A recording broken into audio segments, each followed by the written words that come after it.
approach Holy Week, I tried to think, is there a connection between Holy Week and all the stuff that's going on? And within a matter of a couple of days, our lives have been just turned upside down. Everybody's been affected. And that's pretty much what's going on during Holy Week, during Jesus' time, of how during Palm Sunday, at the beginning of Mass, people kind of wave their palms and go, oh, Hosanna, Hosanna, blessed is he who comes in the name of the Lord. And by the middle of Mass, we yell out, crucify him. And throughout the Triduum, Holy Thursday, Good Friday, and Holy Saturday, we experience the betrayal, suffering, death, and also Easter, the resurrection of Jesus. And Jesus also experienced during Holy Week such sudden change, people, how we react. And I think words usually, I don't know if you've experienced people dying, but words from a dying person can have all kinds of reactions. It can be fearful, resentful, sad, but it's rarely confident. And yet the words of Jesus, his last 7 words from Jesus, as difficult as it was words of confidence. The 7 last words of Jesus, it was, Father, forgive me, for they don't know what they do. Today you will be with me in paradise. Women, behold thy son, behold thy mother. My God, why have you forsaken me? My thirst is finished. Father, into your hands I commend my spirit. These 7 last phrases, Jesus, as difficult as it was, he said it with a sense of confidence. And these 7 last phrases reflect the true understanding of God and humankind. So throughout this Holy Week in this video, I invite you to journey with Jesus, pray, reflect on these 7 phrases of Jesus, knowing that yes, there is fear, yes, there is doubt, yes, there is uncertainty, yes, there is suffering, physical illness, emotional distress, financial difficulties, there's even death. But we can go through these difficulties, we can go through these hardships with a sense of confidence, the same confidence that Jesus had throughout his Triduum experience. Because we know that the story doesn't end with just suffering, that there is the resurrection. And ultimately, as Holy Cross people, we are ultimately a people filled with hope as a community. And may the words of Jesus bring us hope during this Holy Week, and hope that in the near future, we will be able to reunite as a community. So these Gospels, these prayers, reflections, I invite you to look at each phrase of Jesus. You will hear a Gospel reflection, and as you go through these 7 last phrases, ask yourself, well, how do I see the words of Jesus bring me a sense of hope as we look forward to Easter and the resurrection?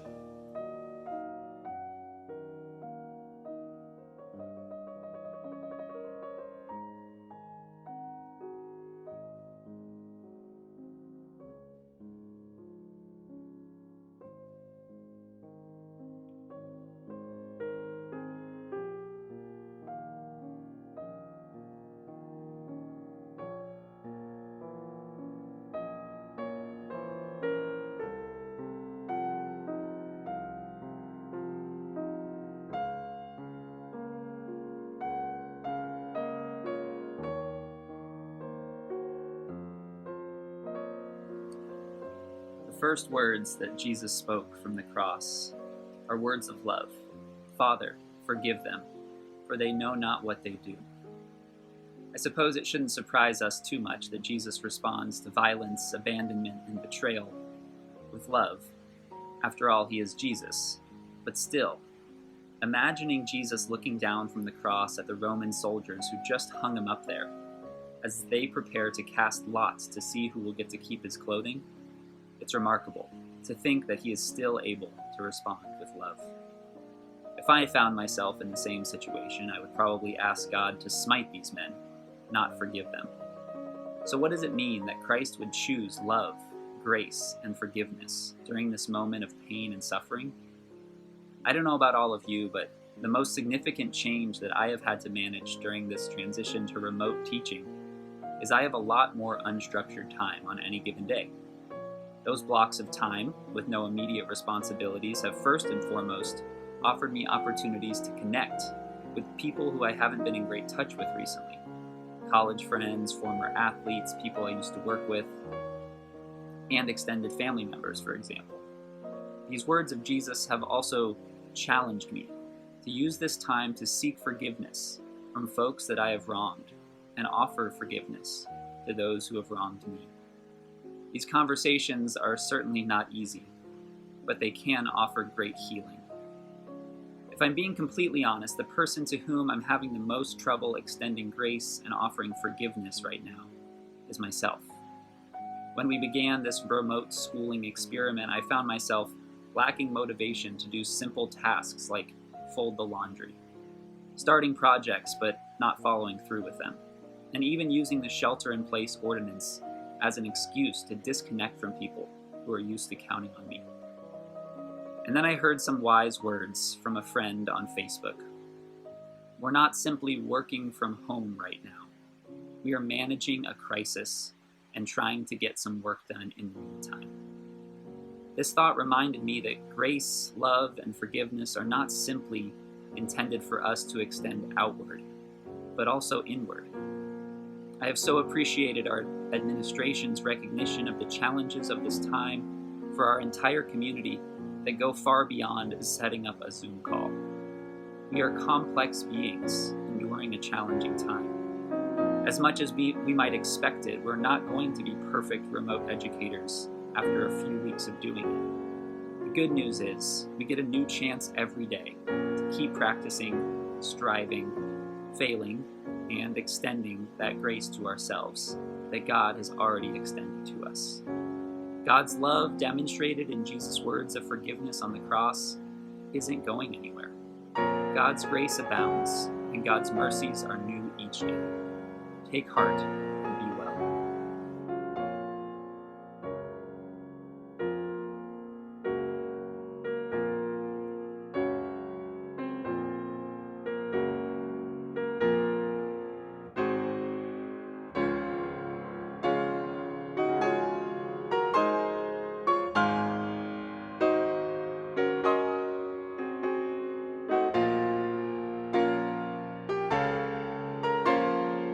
In Luke's gospel, we read that there are two thieves who were crucified with Jesus, one on his right and one on his left.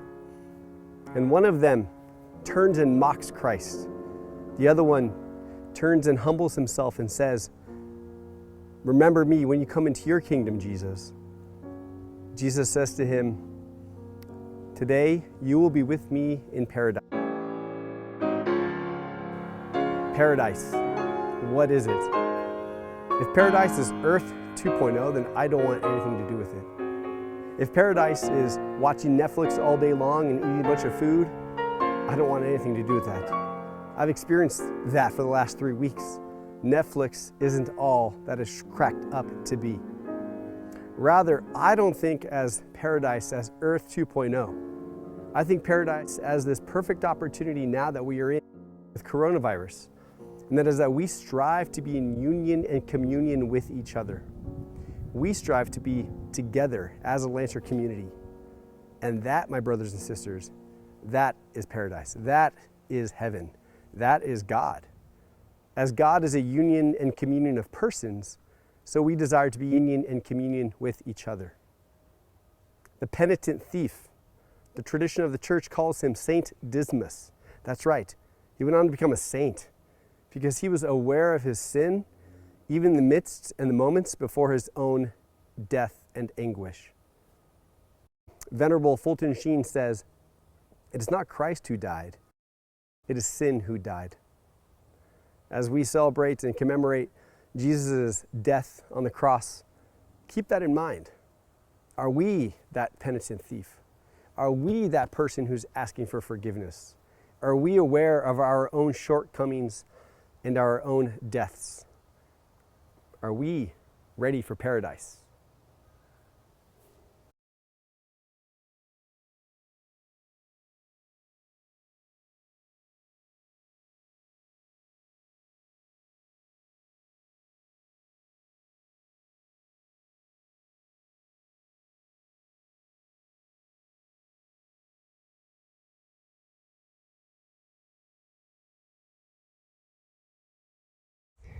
Hi, everyone, and happy Holy Thursday.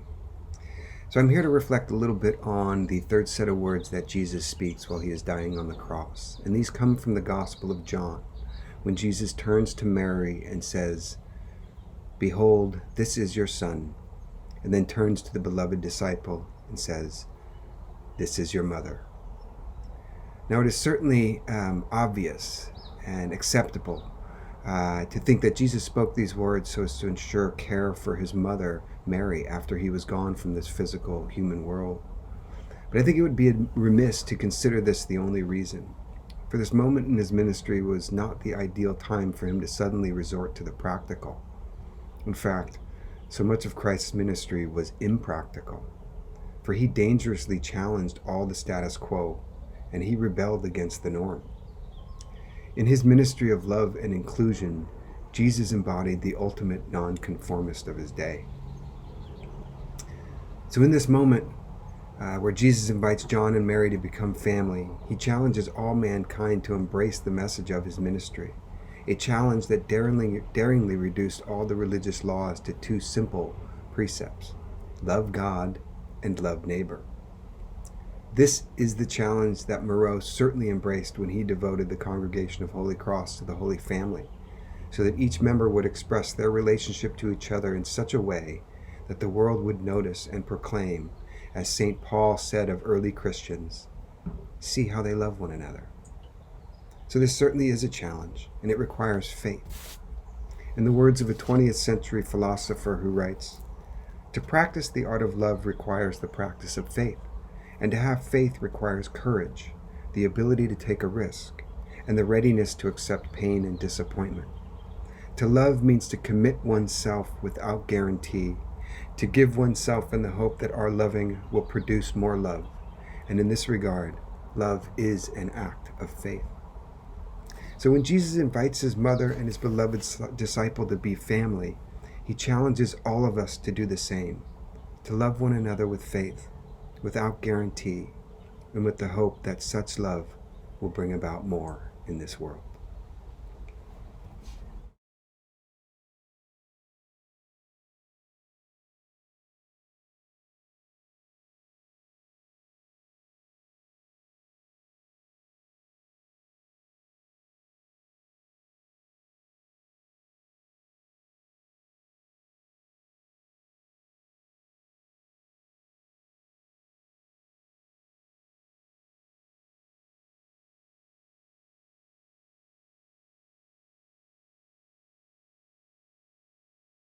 My God, why have you forsaken me?" Jesus can barely breathe. His back has been scourged. A crown of thorns sears his head. He has been hanging on the cross for 3 hours. It is noon, and complete darkness covers the world. After 3 more hours of pain, suffering, and darkness, at his lowest moment at 3 p.m., Jesus cries out, my God, why have you forsaken me?" At this gut-wrenching, heartbreaking moment, Jesus reached the heart of his suffering. Jesus completely lived his humanity in this moment. His human experience was at its lowest point. He was forsaken, separated from his Father, abandoned.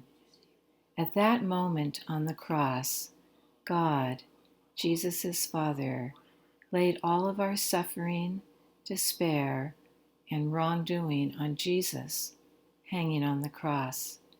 Jesus lived all of our lives on that cross so that we would be saved, forgiven. Anyone who has ever felt abandoned or forsaken can relate to this dire moment. Jesus' cry from the cross is the cry of so many of us right now. It's a cry of feeling isolated.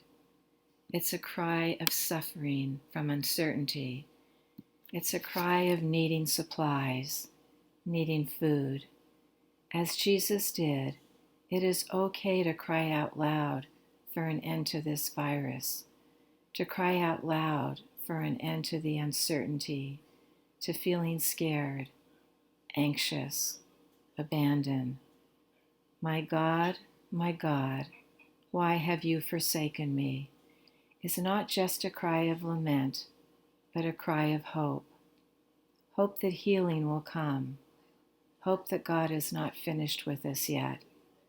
Hope that God can do something about our struggles, our crosses, this pandemic. He walks with us as we carry our cross. We can cry out, my God, in our moments of despair, fear, uncertainty. Jesus had to feel forsaken so that at our worst moments, he can be present to us and know us intimately. Whether it's our worst sin, our worst experience, our worst nightmare, or this virus, Jesus will be there in our suffering, and God will be listening to our cries. What you can do in your darkest hour is what Jesus did, and cry out. Jesus was forsaken by the Father, so we would never be forsaken.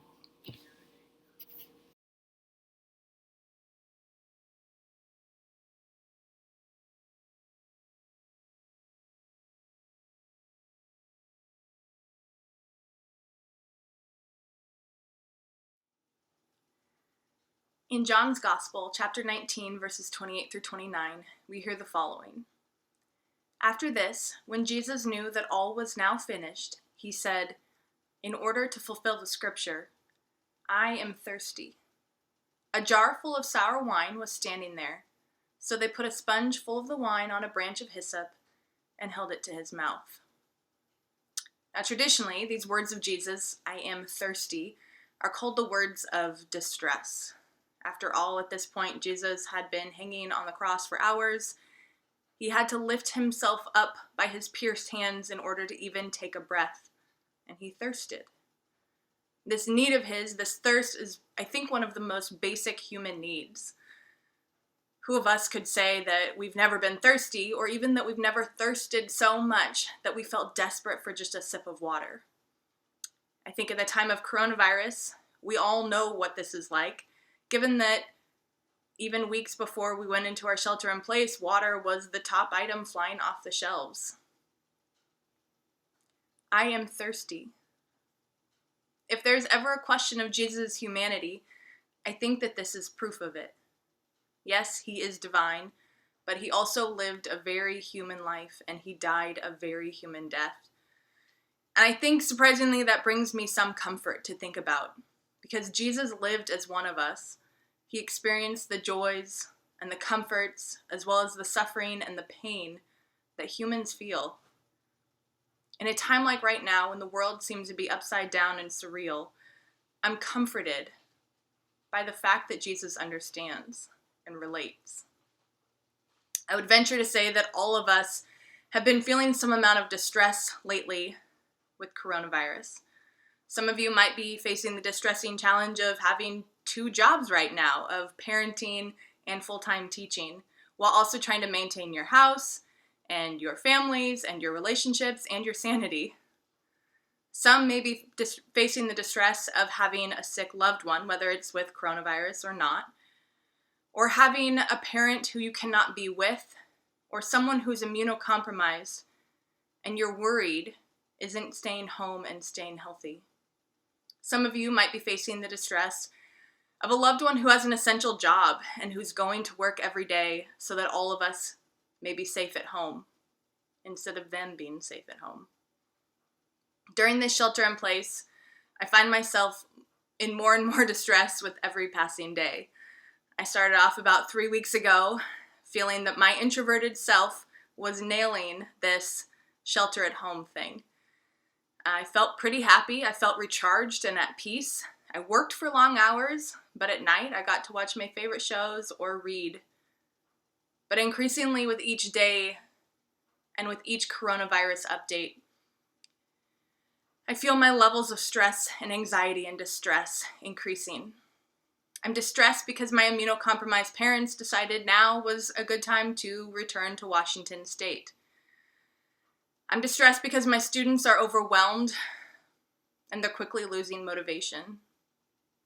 And I'm distressed because of the uncertainty of when this virus will finally run its course and we'll be able to hug and kiss and shake hands and walk side by side once again.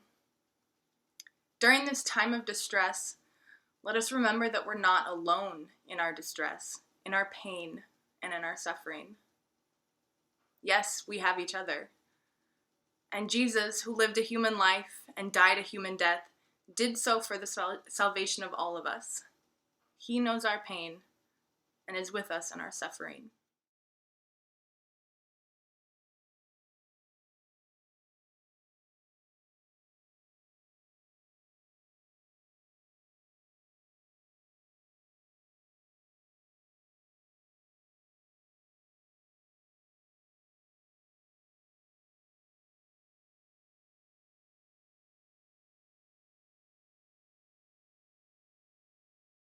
In the Gospel of Luke, it is recorded that before Jesus died, he spoke from the cross, saying, "Father, into your hands I commend my spirit."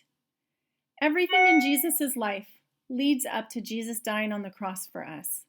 This is the pivotal moment in our faith that takes us from darkness and points us to the source of all light, God our Father. Jesus' final words move us from his death and points us to Easter, a time of new beginnings, resurrection, and hope. Father, into your hands I commend my spirit. This passage from Luke goes to the heart of life itself. It involves complete and utter trust. And on the cross, Jesus takes upon all of our mistakes and misgivings and brings us all to Spasunica, our only hope. The cross is a reminder of Jesus' courage, which in turn gives us hope to stand tall in the face of darkness. These past few weeks living with the pandemic may have brought about these uncertain feelings, but Christ's words of hope draws forth our greatest courage as a Catholic Holy Cross community to help others with the ability to sow love, to understand, to console, and to bring hope and light to one another in the midst of darkness. This past week, John and I watched and listened to Pope Francis preside on the steps of St. Peter's Basilica. Much of what he said resonated with us in our own personal journey together, and more importantly in this time during this pandemic.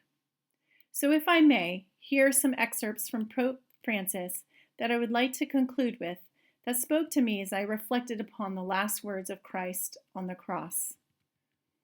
Father, into your hands I commend my spirit.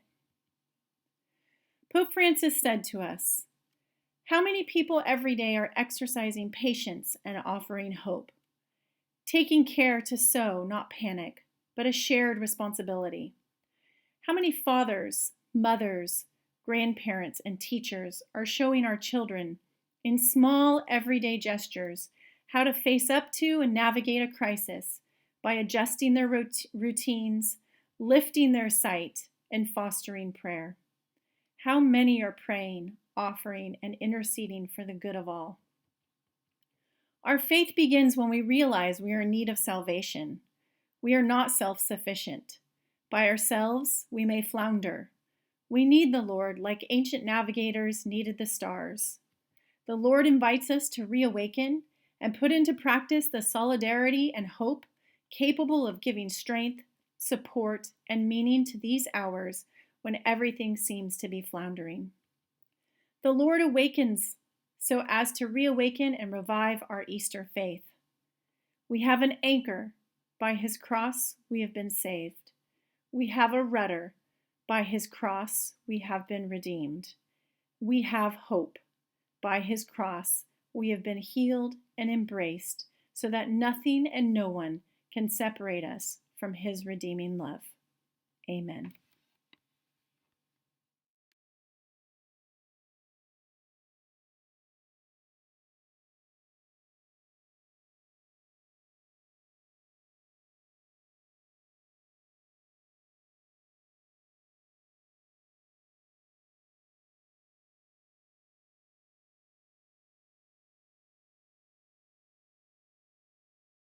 In the Gospel of St. John, chapter 19, verse 30, we hear the very last words of Jesus as he dies on the cross. Those words are, "It is finished."